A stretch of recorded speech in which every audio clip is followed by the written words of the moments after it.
remove the question time. Senator McGrath. Thank you. My question is to the Minister representing the Minister for Climate Change and Energy, Senator McAllister. Minister, in dollar terms, how much has the average electricity bill gone up since Labor was elected in May 2022? Thank you, Senator McGrath. Senator McAllister. Well, thank you very much, President, and thank you, Senator McGrath, for the question. I think Australians understand how very difficult things have been in recent times in terms of their cost of living. There have been a range of factors globally which have put enormous pressure into energy markets. And when Labor came to government, we were faced with a very difficult situation indeed. It happens that the previous government knew about the pressures in the energy system, and indeed, what did they do? Did they take action to fix it? No, they didn't. Their decision was, in fact, to hide it, to actually make a regulation to defer the publication of the energy prices so that the public— resume your seat. Senator McGrath. Relevance, President. My question was very tightly written in terms of how much the average electricity bill has gone up since May 2022. The Minister, sadly, is nowhere near that question. Thank you, Senator McGrath. I will remind the Minister of your question. Minister McAllister. 2 minutes max. Order. Minister McAllister. Thanks, President. Well, energy prices are a serious issue, and they're a serious issue for households and they're a serious issue for businesses, President. And the Albanese government's Reliable Renewables plan means that wholesale energy prices are now lower than when the coalition left office. What is required is a plan to help ease cost of living pressures, and we are doing that. In the last budget, we took a decision to provide every household with $300 off their energy bills. Meanwhile, the coalition has no plan at all to bring electricity prices down now or in the future.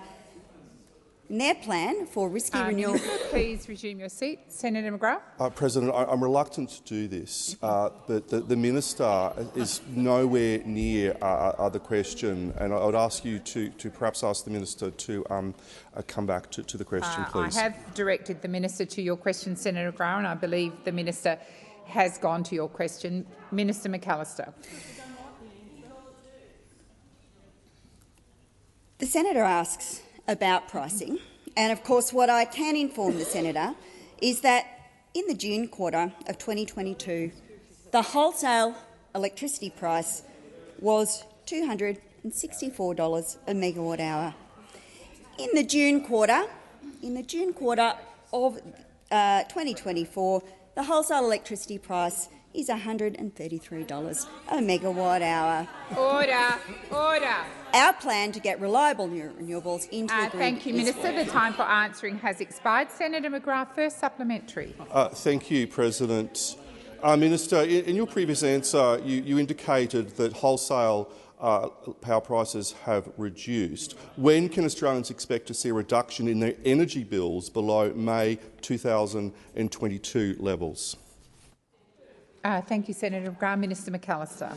Well, what I can inform the Senator is that under Labor, prices will certainly be lower than anything that could be delivered by anyone on that side of the chamber, because we need only look at the record of all of you in government to understand exactly the approach that you took to the energy market. During the period you were in government, 4 gigawatts of dispatchable generation left the grid, only 1 gigawatt came on. Power station after power station announced their closure date, and what steps were taken to replace the capacity that was exiting the grid? Zid. We will remember the Underwriting New Generation initiative, proudly propagated by Minister Taylor. How many gigawatts was delivered by the Underwriting New Generation initiative? Absolutely none. Our government is taking the necessary steps to restore stability to the national electricity market and deliver the reliable renewables that Australians require. Thank you, Minister. Senator McGrath, second supplementary. Thank you. Minister, from May 2022 to May 2024, electricity prices rose 21.5% and gas 22.2%. How does this translate to a $275 reduction in power bills that each and every household was promised before Labor was elected over 2.5 years ago? Will Labor take the same promise to the next election? Before I call the minister, I am going to ask for order across the chamber. Order. Order. Order. Senator Wong, Senator Birmingham. Order. I remind all senators you are to listen in respectful silence. I did caution you about not breaking out after I'd called the minister, and you immediately ignored me. That is disrespectful. Minister McAllister. Thanks very much, President. Well, as I've indicated, we are taking $300 off the power bills of every household. Your plan is in 2 decades to serve up the most expensive form of generation that there is. This is a serious issue for Australians. It's a serious issue for households and for their businesses.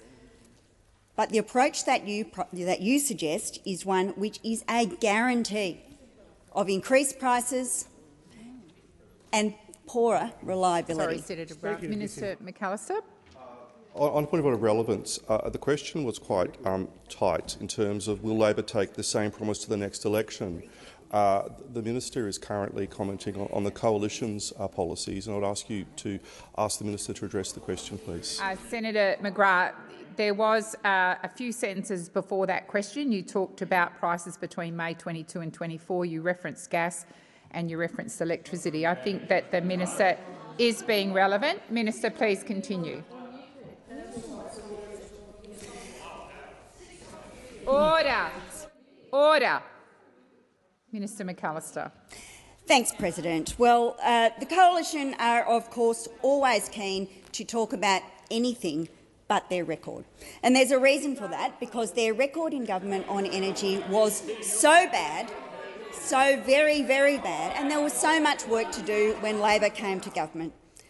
I can inform the senator that indeed households have been under pressure in terms of their electricity bills. It's a consequence of the war in Ukraine that introduced enormous stability into Australian markets and energy markets worldwide, and we are taking action to support households through this transition. Thank you, Minister. The time for answering has expired. Senator Pratt.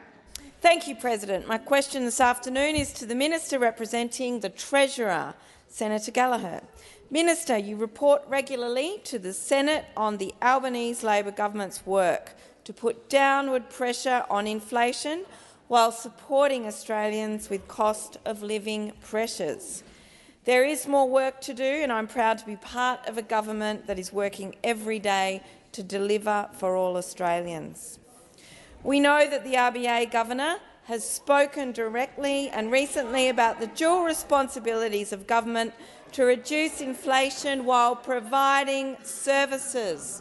So, to that end, can the minister now please explain to the Senate how the government is delivering on these 2 key objectives? Thank you, Senator Pratt. Minister Gallagher. Thank you, President. I thank Senator Pratt for the question. It's great to get a question from the good senator from WA. The Labor government remains focused on dealing with the challenge of inflation, but against that, we are also delivering important services to the Australian community and, indeed, assisting where we can with cost of living pressures.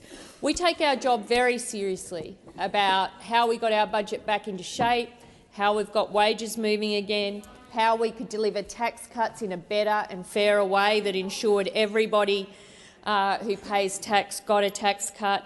And of course, and most importantly in terms of the challenge of dealing with inflation, we turned Liberal debt, hundreds of billions of Liberal dollar debt, into Labor surpluses.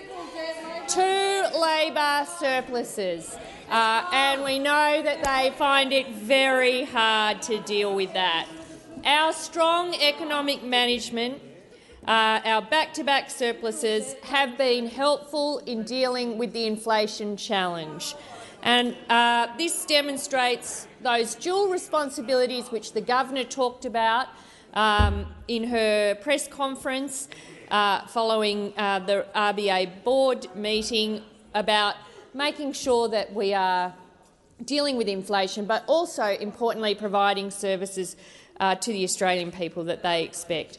So we've got a list of achievements over the last 2 years that we've delivered both in the economy, cost of living, in our housing agenda, in delivering on the promises we took to the last election. And there is more work to do.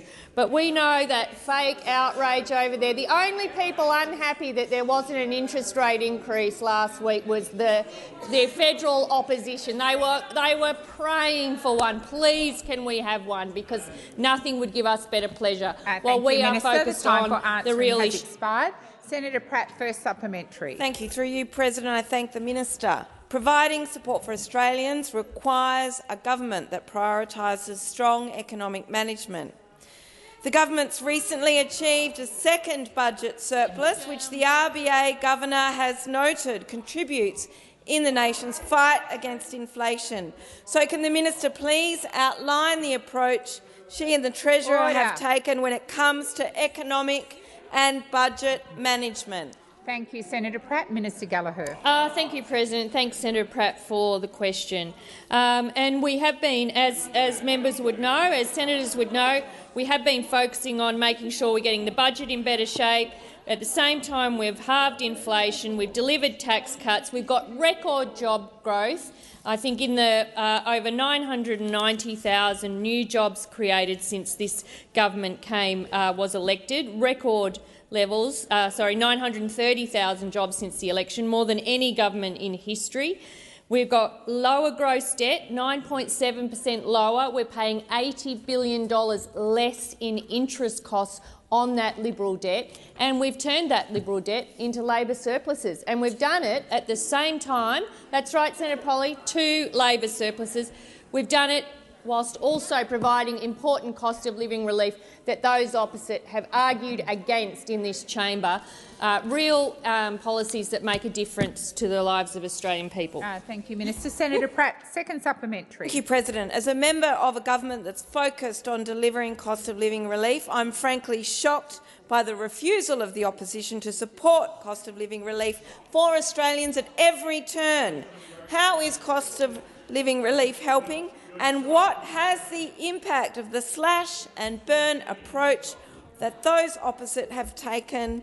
What is the consequence of what they are advocating for? Thank you, Senator Pratt. Minister Gallagher. Thank you. Well, those opposite have no economic credibility. We know that. We know that. We know what they hear. They want all the bad economic news they can get their hands on because they want to shift the blame. They don't want to care. They don't care, and they don't focus on cost of living and the things that matter to the Australian people. They want to come in here, have a fight, play that divisive role that their leader champions, whilst we are working every day, every single day, on how can we help households with the cost of living pressures that they're experiencing. How can we get the budget in better shape so it can deal with the pressures that are coming its way? How do we make sure we're not adding to the inflation challenge but putting downward pressure on it? And all of those steps are working, President. All at the same time, we have nothing from those opposite but no, negative, divisive responses. Thank you, Minister. Senator Askew. Thank you, President. My question is to the Minister representing the Minister for Health, Senator Gallagher. Minister, Australia is facing a dangerous shortage of saline IV fluids, which is forcing doctors to ration supplies in every hospital across the country. Despite having been worried about it last year, your government did nothing. This is a national crisis of your government's own making, but in question time yesterday you again continue to pass the buck to the states and territories. Will the government finally take responsibility and show some leadership by using the National Medical Stockpile to secure our supply of saline fluids? Good question. Thank you, Senator Askew. Minister Gallagher. AMA thing you sent me? It's not on my thing. Order. Thank you. Well, Order. again, here we have it. We'll never forget that. Senator Askew. Just like we won't forget sports rules. Minister Gallagher, please resume your seat. Senator Watt and Senator McKenzie. If you want to have a chat, do it outside the chamber, not across the chamber. Minister, please continue. Thank you. And I don't agree with the question that has been put. I agree there's a shortage of IV fluids, but it is being managed appropriately. I don't agree with the negative slant that those opposite, that all they know is how to be negative, how to divide, how to raise fear, how to raise concern, how to raise the temperature. That's all you know.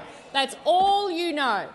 And I was just reading a statement from the AMA, actually, who's had to respond because of the level of concern that has been raised in the media, that people think that they are not going to be able to access IV fluids. That is not the case. I listen to the AMA before I listen to the opposition when it comes to health matters, that's for sure. And what they have said is that the coordinated response, well, they are the doctors, Senator Cash, the AMA. That's the peak doctors' body. Stands for medical. That advise that. Minister, please resume your seat. Order. Order. Minister, please continue. Thank you. And they acknowledged the coordination efforts on the IV fluid shortages to ensure that patients don't miss out. Because some of the stirring and some of the raising of fear that you have been doing has raised concerns in the community, as it always does in the health area. Ruston. The AMA have made a statement to reassure the Australian people that the fluid shortages are being handled appropriately, that governments are working together to make sure that no patient is impacted, and at the same time that all efforts are being used to make sure that if there are ways to alleviate the shortage, that it can be done so. And this was discussed at Health Ministers on Friday. The matter is in hand. There's processes established across the health system to deal with shortages, and that is being followed. Thank you. Senator Ruston, I do not intend to spend question time drawing you personally to order. Senator Askew, first supplementary. Minister, this crisis has now exposed major supply shortages in other critical areas such as oral liquid morphine, as reported in The Australian today. What action has the government taken to address this reported shortage of morphine, which is causing distress amongst patients? Thank you, Senator Askew. Minister Gallagher. Again, the words crisis being used on this is not right. There is a shortage of IV fluids that is being managed appropriately so that patients don't miss out. And so using language like that creates concern that the AMA is now trying to deal with. They want people to be reassured that the IV fluid shortage is being handled. In relation to morphine, the similar process is being handled. This is what health systems deal with all the time. It would have dealt with it when you were in government. The Medicine Shortage Action Group, well, from time to time there are shortages and they get dealt with properly by health professionals who understand the health system, not by people sitting in here and using the word crisis. It is irresponsible, it damages confidence and it worries people. It's been managed properly across all governments. Thank you, Minister. Senator Askew, second supplementary. Minister, it has also been reported that patients are waiting on average nearly 600 days to access medicines that have been approved by the TGA through the Pharmaceutical Benefits Scheme. Will the Albanese government apologise to the Australian public for failing to safeguard their access to essential medicines? Thank you, Senator Askew. Minister Gallagher. I really disagree with that question. It's just wrong. We are adding medicines to the PBS all the time. Every budget, the most significant investments going in to listing new medications. There is a process where it comes from the approval committee to be listed. We have a fund that we use to fund those arrangements. There is pressure on it, as there is in every area of government, because there are new medications coming all the time that people would like listed, and they need to go through the process that was in operation when you were in government. It is being managed properly, and not only are we listing new medicines, we've made medicines cheaper. And remember who voted against that? 60-day prescriptions. They said, oh, the sky would fall in. Well, people are saving a lot of money. We've put the freeze that we've put on scripts in this budget, and we've lowered the price of scripts overall. We're doing everything we can to support people with medicine. Senator Hanson-Young. Thank you, President. My question is to the Minister representing the Environment and Water Minister, Senator McAllister. Firstly, it's my first question to the new minister. Congratulations. I look forward to asking many more questions. Last night's Four Corners revealed the true cost of environmental mismanagement in the Northern Territory, with the NT government choosing to ignore the science, experts and Territorian community in favour of vested interests and corporate greed. The cotton and fracking industries are being handed huge over-allocations of precious water at great cost to the Territory's most crucial rivers, including the Daly, the Katherine and the Roper rivers. There are serious allegations of conflict of interest, of water theft and illegal land clearing. When will the government take federal action and call for establish a federal inquiry? Thank you, Senator Hanson-Young. Minister McAllister. Well, thanks very much, Senator Hanson-Young, for the question. And I think the most important thing to understand here is that the federal government will continue to exercise its powers under the EPBC Act as they relate to land management activities and water activities.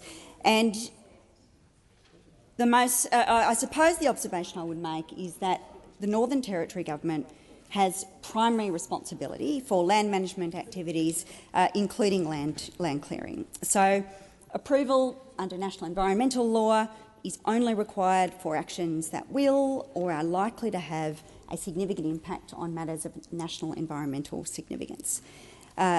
You'll understand that we are seeking to reform the EPBC Act. That is a reform process that has been underway for some time, and there are laws before the Senate at the moment that include the establishment of a National Environment Protection Agency that would have strong new powers and strong new penalties. And we are hopeful that senators in this place will provide support for that legislation because we think it is past time that we started to act on the reforms that were proposed by Minister Samuel and have been so widely consulted with stakeholders. Environment Protection Australia will be a tough cop on the beat, and it will have strong powers and penalties, and they'll be able to crack down on illegal land clearing. It will also be able to issue stop work orders to prevent serious environmental damage and proactively audit businesses to ensure that they're doing the right thing. So my appeal to senators, including two Green senators, is to back these laws. They are before the Senate. We could debate them. We could get moving on them because it is a big process of reform. It's a process that business thinks is overdue, that the environment movement seeks to have come about, and we are looking for partners to pursue that. Senator Hanson-Young, first supplementary. Thank you. These serious allegations of water theft, of illegal land clearing, of conflicts of interest are right now. When will your government take some action on this? Your minister has been aware of it for months. Will you inquire into these damning allegations? Thank you, Senator Hanson-Young. Minister McAllister.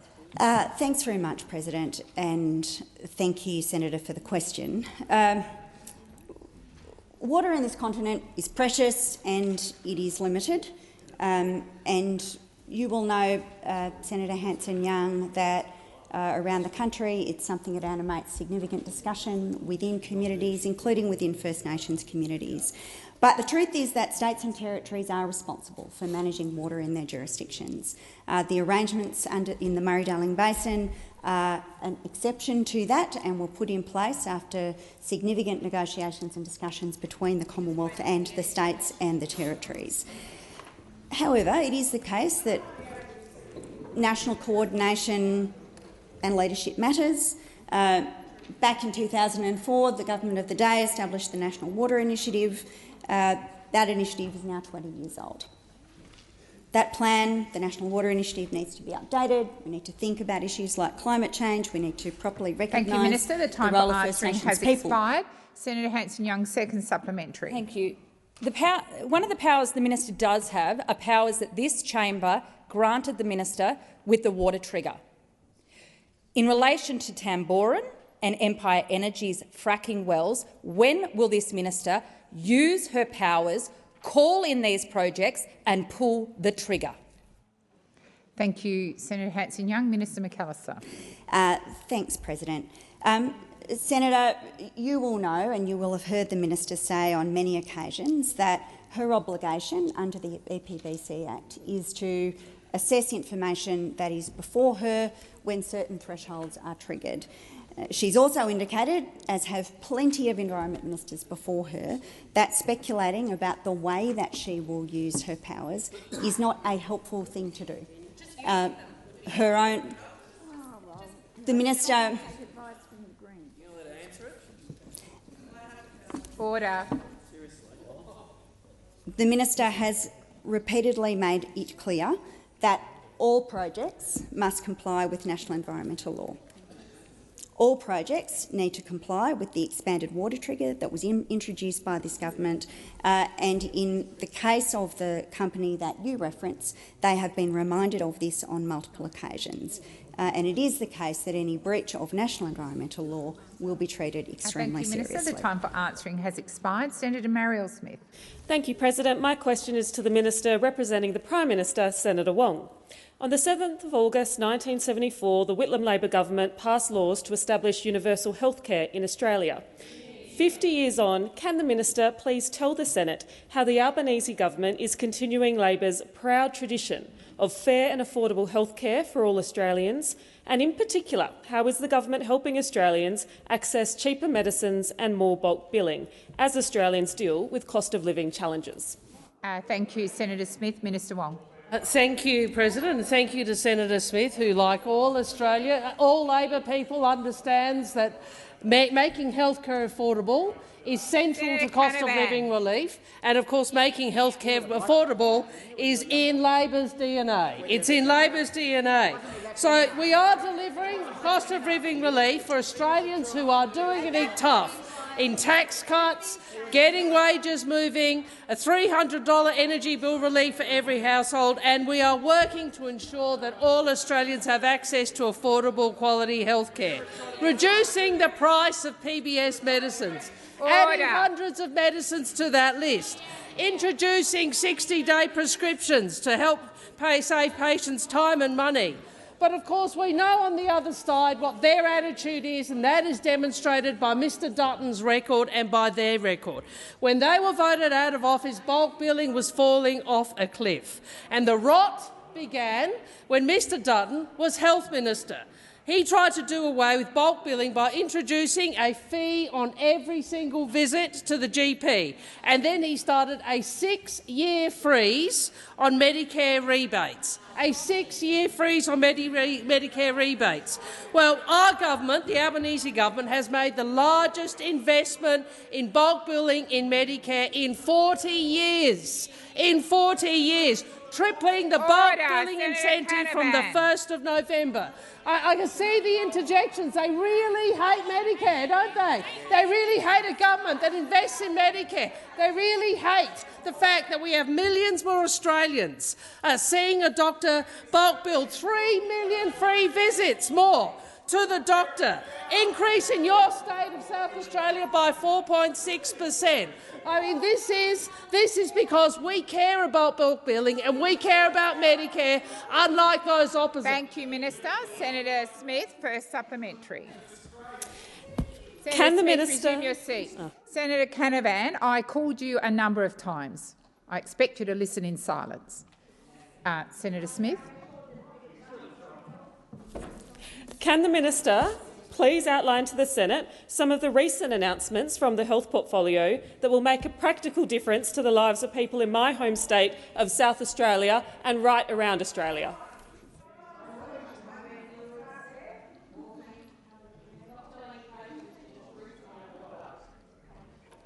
Senators, you may have noticed I'm waiting for silence before I call the minister. Minister Wong.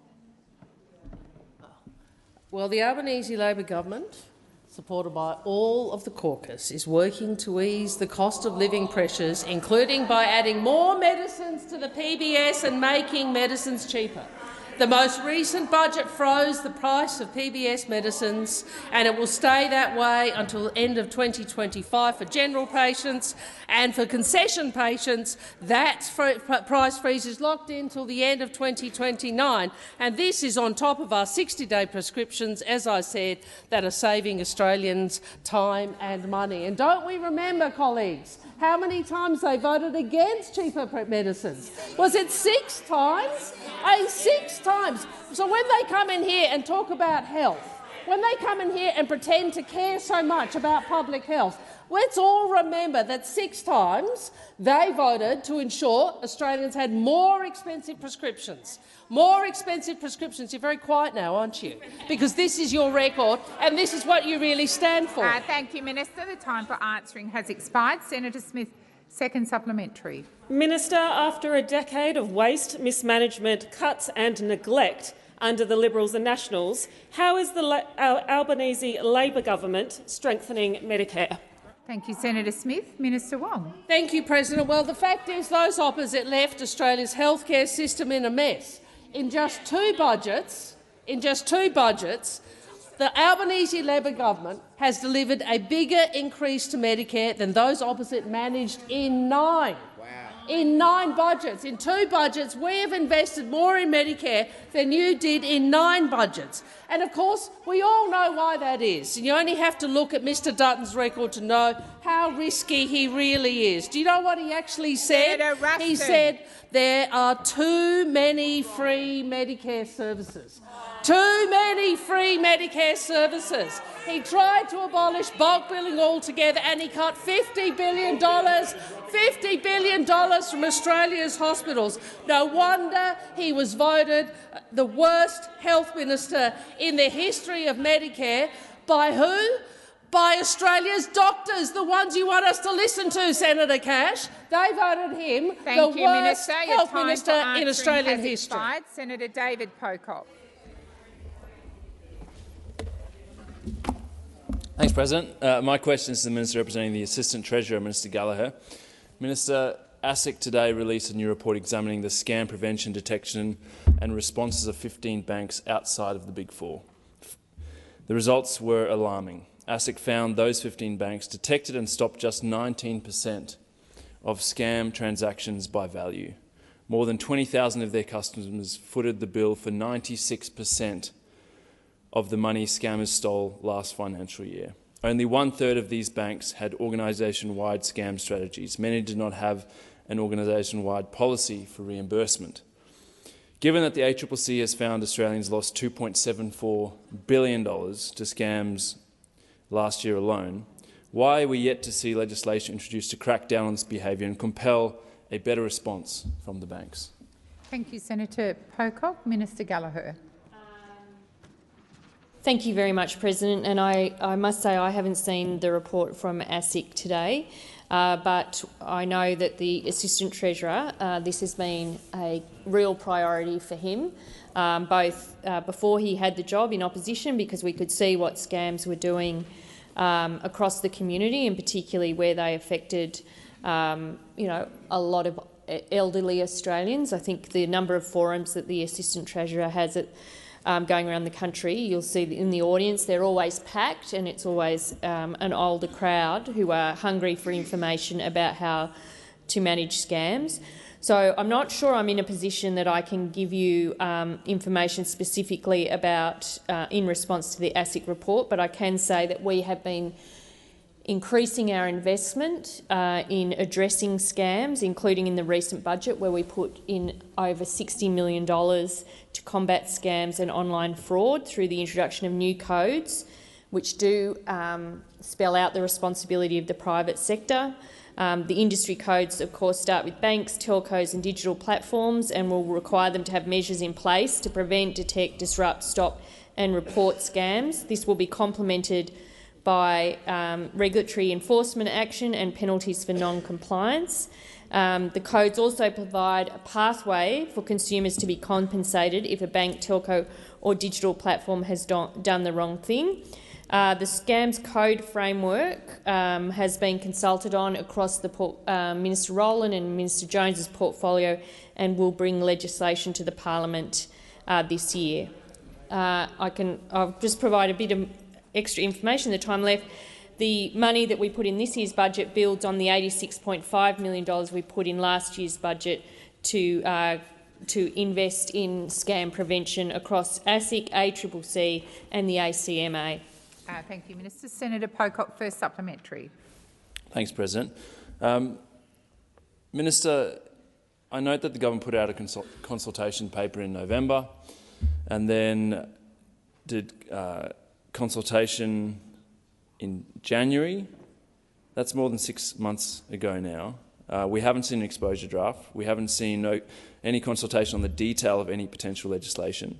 Just reports that it's been delayed. I'm glad to hear it's this year, but what I'm hearing is that the banks are winning in this and putting pressure on Minister Jones to delay it. Is that true? Thank you, Senator Pocock. Minister Gallagher. Thank you. No, that isn't true, and I don't think there's anyone in this parliament who has done more to prevent scams and to raise awareness about scams and to educate people about scams, consumers about scams, than Minister Jones. I mean, in all seriousness, he has done more than every other member of this place put together. The community is... It is not, Senator Henderson. God, honestly, you're always looking to find some nasty angle. It does nothing. It's the way you approach everything.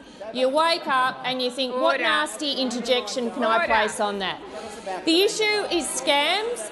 As I said earlier, Minister Rowland and Minister Jones work together on this. Minister Jones has been leading on scams as Assistant Treasurer, as you would expect, but he works in partnership with everybody, and there will be legislation because this government takes scams and scam prevention seriously. The time for answering has expired.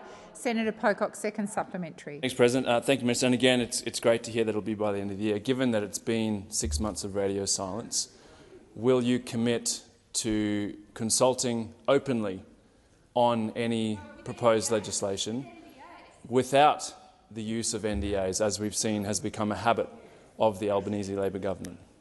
Thank you, Senator Pocock. Minister Gallagher. Well, I appreciate the opportunity to address that point because I notice there has been some commentary on that, and the government consults widely and openly and transparently on a number of issues.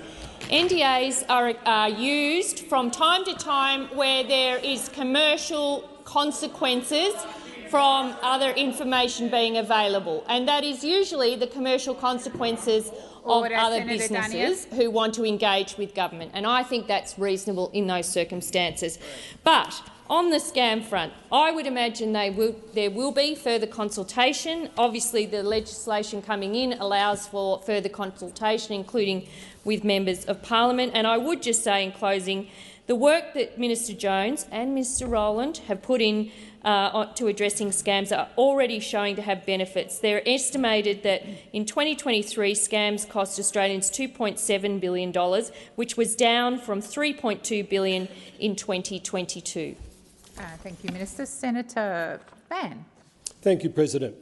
My question is to the Minister representing the Treasurer, Senator Gallagher. My question goes to the definition and application of comparative advantage within the Future Made in Australia bill. Could the Minister elaborate on how comparative advantage will be interpreted in the context of this legislation and outline the criteria and metrics that will be used to measure and assess it across priority sectors? Thank you, Senator Van. Minister Gallagher. Thank you, and I thank Senator Van for the interest in the Future Made in Australia legislation. It is important in legislation, and I'm hopeful that when it comes to the Senate, we'll be able to convince senators to vote for it. I understand those opposite are not going to support it, but we can add that to the long list of issues that the opposition don't support. The legislation. Order. The legislation will be guided by principles. I don't have the legislation in front of me, but it will set out the guidelines. It will build on the advice that the Treasurer has developed, that is on the Treasury website, and look at opportunities where we do have comparative advantage. And I think there's been a long discussion about trying to be good at everything, and whether that's really an approach we should take, or whether we actually assess things, assess support and areas for government investment and private sector investment to be based on the advantages available to Australia. So in particular, Australian industries where we have a comparative advantage. It's not about backing every opportunity, but making sure we are using our strengths and the natural resources we have to make sure that we are maximising on those opportunities. And that's why it is focused on production tax credits in green hydrogen, critical minerals,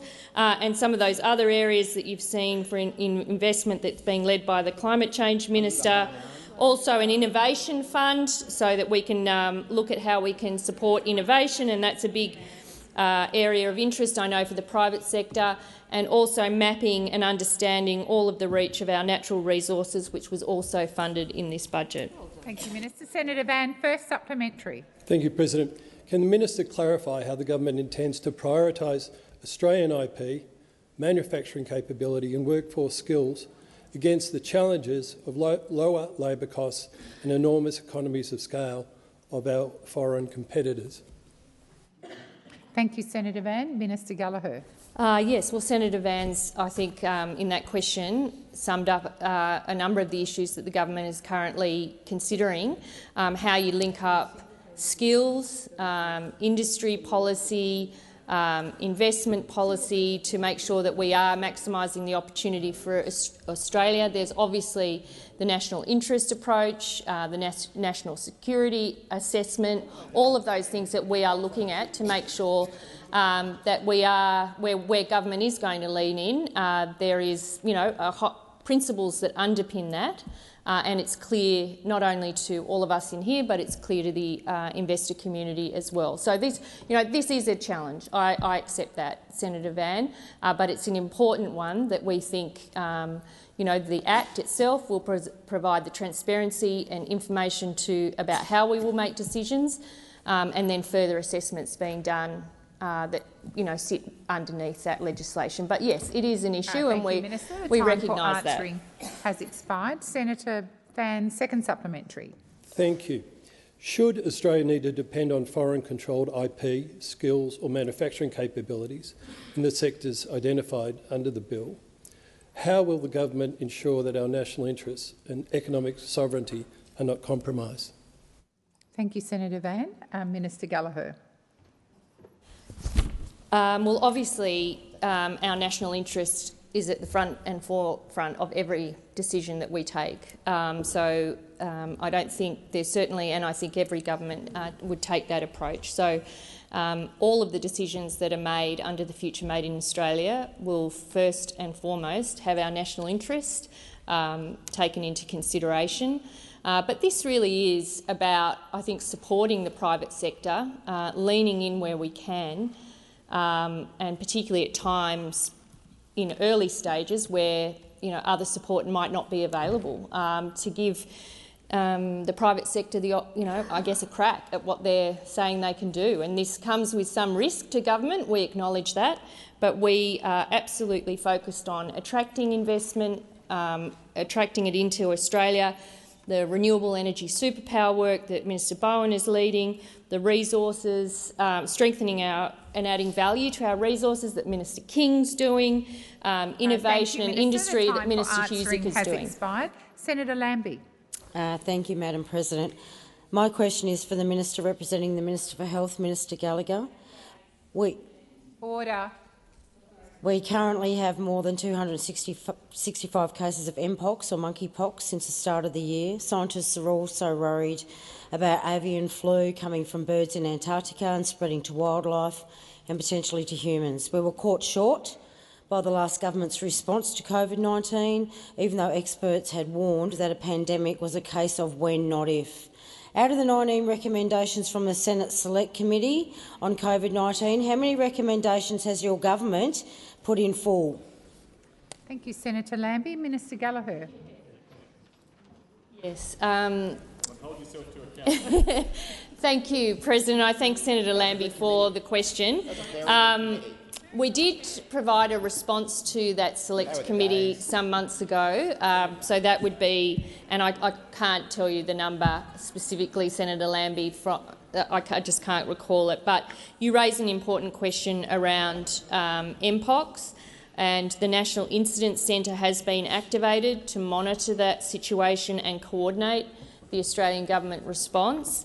Australia has not recorded any cases of the new strain of Mpox virus circulating in Africa, but obviously the systems that are in place, and we have learnt from the pandemic, I think about our emergency health response, have been activated and it is being actively monitored. But that National Incident Centre will allow a scalable and consistent approach to governance and coordinating operations across government and departments. I should say the advice is that the current risk to the Australian public from Mpox transmission is low to moderate. The public health risk to Australians will continue to be monitored and inform any adjustments to current activities.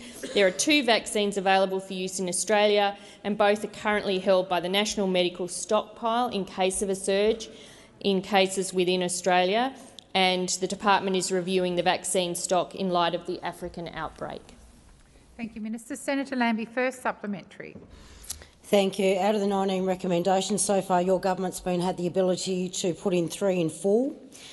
In the final report of the Select Committee on COVID-19, which was handed down in April 2022, after more than 2 years, the government has not released its response to the report. Minister, do you understand that the next pandemic might be just around the corner and will not wait for you to implement the recommendations before it starts infecting people? When is your government actually going to get around to releasing a response? Thank you, Senator Lambie. Minister Gallagher. Sorry, I understood that we had responded to the Select Committee report, but I will check. That. There is another piece of work underway that is reviewing the pandemic response, and I believe that must be finalised shortly. But I would also say that the systems and processes put in place and learnings that were experienced under the pandemic have helped shape the response now. So things like the Mpox, and the work that's being done on the CDC has been informed by the pandemic response, and indeed the National Incident Centre, which is being operated now in light of the Mpox outbreak in Africa. So I would say that the learnings are already being implemented, but I will check and see whether there's anything further I can provide about the Select Committee report, if that's what I heard, if that's the report you're after. Yep. Thank you, Minister. Senator Lambie, second supplementary.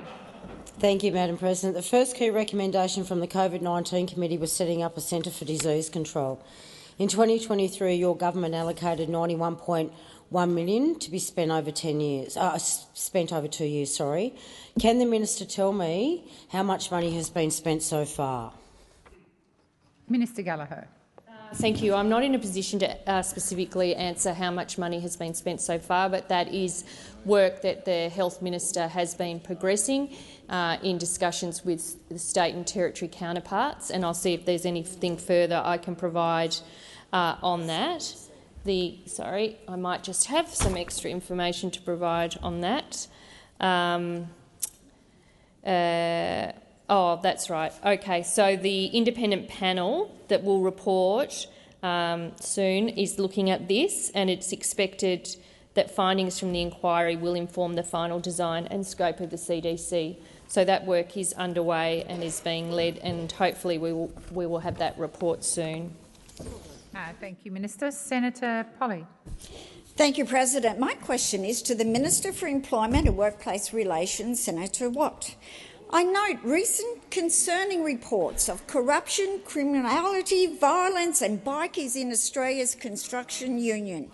After these allegations came to light, the Albanese Labor government promised swift action to stamp out criminality and thuggery in the construction industry. What action has the Albanese Labor government taken to keep John Sector and organised crime out of the CFMEU? And congratulations on your new ministry. Senator Watt. Thank you, Senator Polley. Well, as we've seen this week, the Albanese government is taking swift, meaningful action to clean up the construction industry so workers have strong representation and safe workplaces, free of corruption, criminality and violence. And last night, the Senate passed Labor's bill to begin a process to put the construction division of the CFMEU into administration. I think all Australians, including construction workers, have been very disturbed by the allegations we've seen of late of organised crime and bikies infiltrating the construction division of the CFMEU and the wider construction industry. The passage of this legislation means that the days of organised crime and bikie influence in the CFMEU construction division and the wider industry are coming to an end. This is a very positive step forward for construction workers and Australians generally. Over the last few weeks, we've seen unions and employer groups calling on the Coalition and the Greens to support the legislation so we can begin working on cleaning up the CFMEU. But last night, the Greens decided it was more important to keep John Sector happy and voted against our legislation. Let's be very clear. What we saw in the chamber last night was the Greens voting to keep John Sector and bikies in control of the CFMEU. The Greens voted to allow violence across construction sites go on, putting workers at risk. And look at them burying their heads now because they know they are ashamed.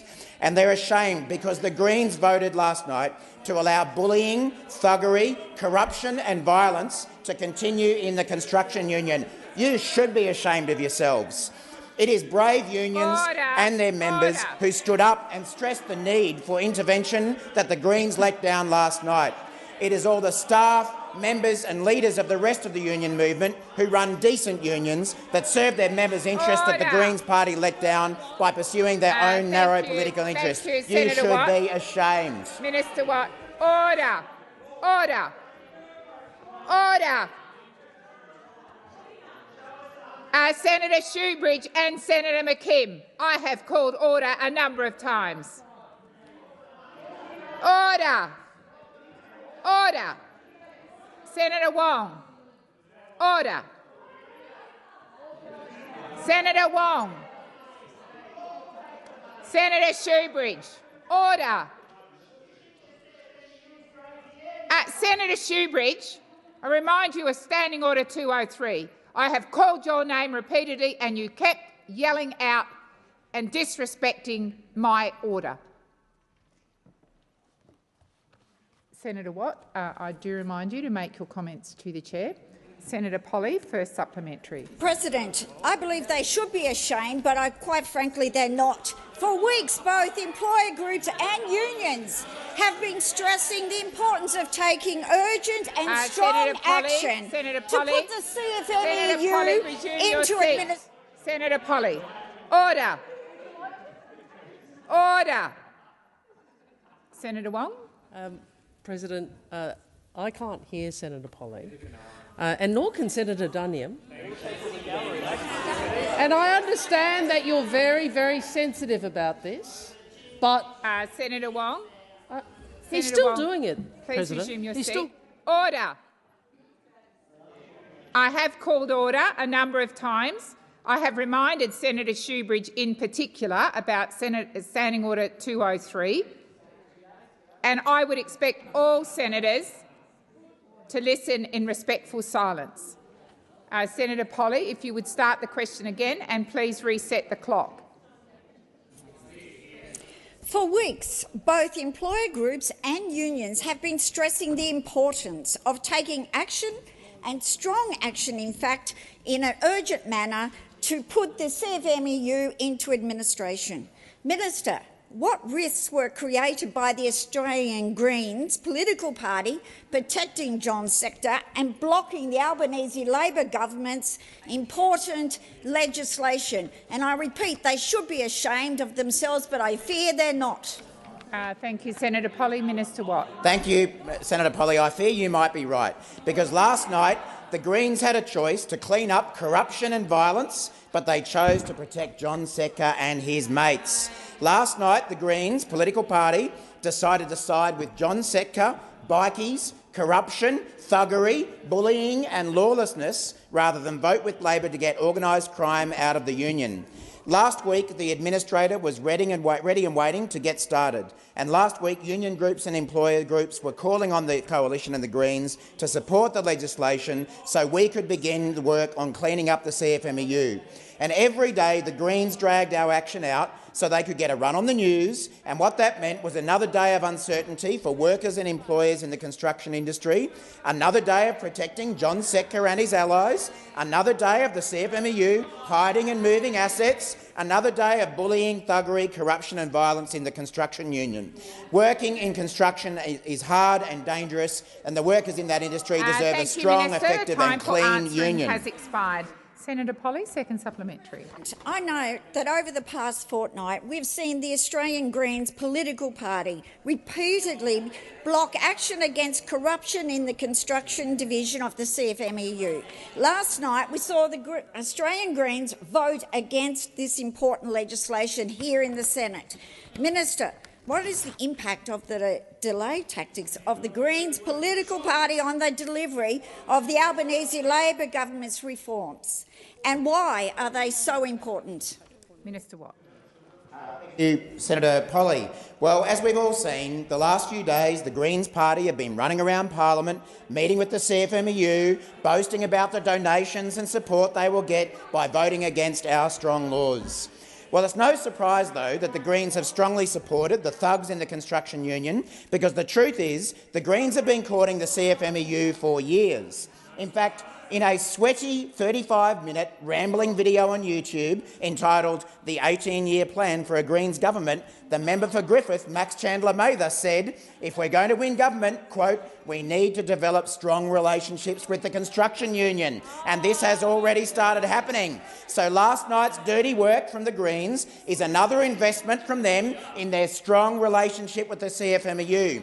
And I invite Senator Shoebridge to tell us which is his favourite Greenfield. Is it Darren or is it Michael Greenfield? Because we know your relationship is strong. We know that's why you voted to protect John Secker and the people facing criminal charges in the CFMEU rather than protecting the members of their interests of their members. Resume your seat. Senator McKim.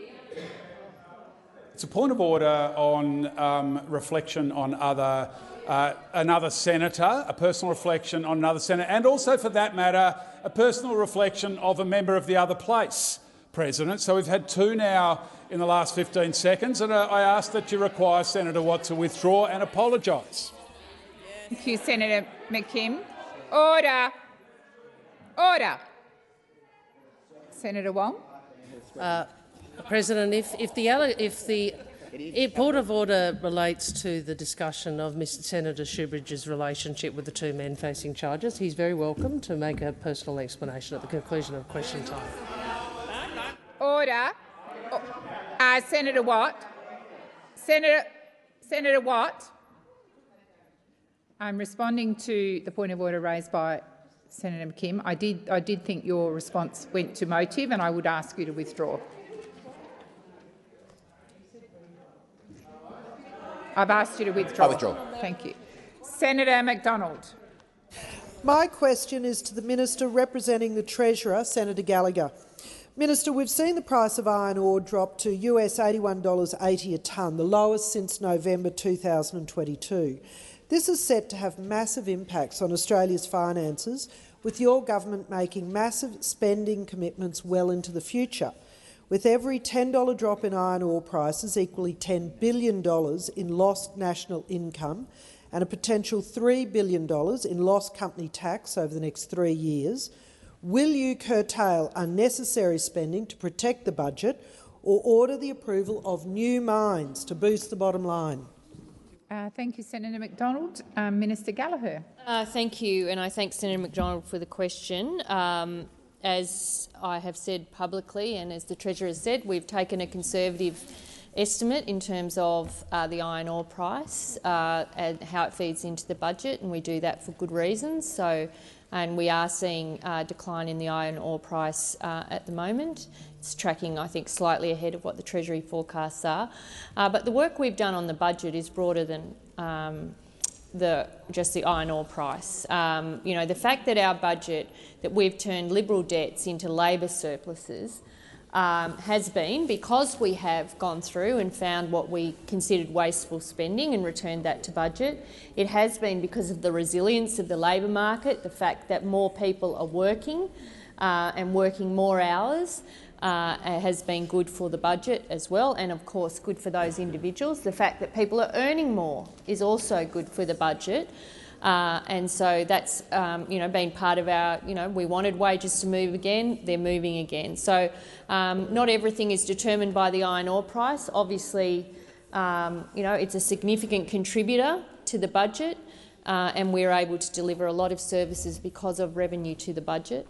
But we will manage the budget in a responsible and methodical way, as we have been, finding savings where we can, prioritising services and cost of living, programs where we can, where it doesn't add to inflation, providing tax cuts to every taxpayer in Australia. They have been able to be found within the space in the budget, and we will continue to do so. And we have, as I just said in my previous answer, turned hundreds of billions of dollars of Liberal debt into Labor surpluses, to Labor surpluses. Gross debt will peak 9.7% lower than expected when you were in government, and we are paying $80 billion less on our interest bill because of the steps we've taken to address the budget pressures. Senator McDonald, first supplementary. Minister, your Environment Minister has ignored Indigenous Australians in Orange to block a $1 billion gold mine that had cleared all of its approvals and was set to generate almost 1,000 jobs and millions in company taxes and royalty payments. What is the lost economic opportunity for Orange, for the local Indigenous population, and the impact on the federal budget to that decision? Minister Gallagher. Thank you. Well, I don't accept the question. The question is inaccurate, and indeed the Minister for Environment has responded to this today in the media. I think consultation with local traditional owners is an important part of the Environment Minister's decision. We are richer as a country because of the tens of thousands of years of First Nations culture. And it is right, and the laws of this country actually set out the process for consideration of those matters. No one wanted to see a repeat of the Juukan Gorge. No one in this chamber wanted to. It was a very similar decision to the one the Deputy Opposition Leader in the other place made, some 50 kilometres from the decision, and I hope that the company involved will consider another place for the tailings dam. Thank you, Minister. Senator McDonald, second supplementary. Minister, considering the looming budget black hole thanks to massive new Labor spending, plummeting iron ore prices under your watch, and your government's continued vetoes on new mining projects, how will you recoup the lost revenue, royalties and taxes from mining? Where will the money come from? Thank you, Senator McDonald. Minister Gallagher. Money come from for nuclear power plants all over the country that haven't been costed yet. You've been very quiet about those, haven't you? You launched this big policy and then everyone kind of scurried away from it because you can't explain how you'll do it. On what those opposite call wasteful spending, included in the amount that's used and used publicly in the $315 billion figure is indexation of the aged care pension, is women's safety initiatives, is energy bill relief, is pay for aged care and childcare workers, funding for new medicines on the PBS, cheaper childcare, rent assistance. All of those things is what you over there consider to be wasteful spending. Well, we don't. We think it's necessary spending, investments in our community and in our country. and I think it gives just a little snapshot of what Australia would be like should you ever be in government again. Thank you, Minister. Minister Wong. Thank you, President. I ask that further questions be placed on notice.